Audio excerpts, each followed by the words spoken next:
नमस्कार दोस्तों, हमने बहुत ही प्यारा और शानी मेरे का दुर्गप्रिय पूजा गीत लिया है। जैसे लाइक कमेंट करके जरूर बताएं दोस्तों।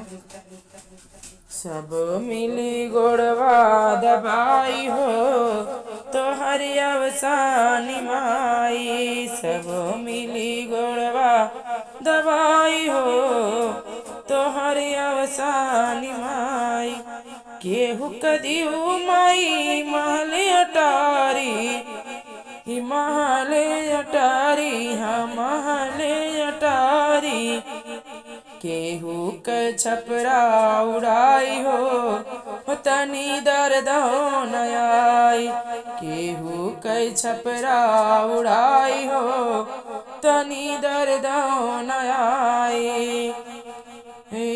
सब मिली गोड़वा दबाई हो तो हरे अवसान माई, सब मिली गोड़वा दबाई हो तो हरे अवसान माई।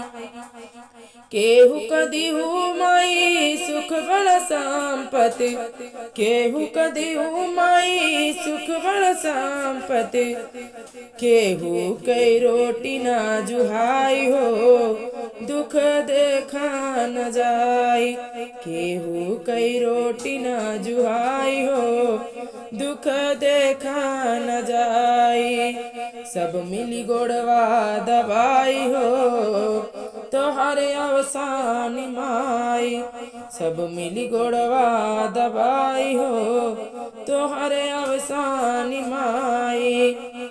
केहू कदिहू ढेर लड़का परानी, केहू कदिहू ढेर लड़का परानी। केहू केहू ना सहाय हो काट कैसे बुढ़ाई। केहू केहू ना सहाय हो काट कैसे बुढ़ाई। सब मिली गोड़वा दबाई हो तो हरे अवसानी माई, सब मिली गोड़वा दबाई हो तो हरे अवसानी माई। सब ही कहे तो के अपने महतारी, सब ही कहे तो के अपे महतारी।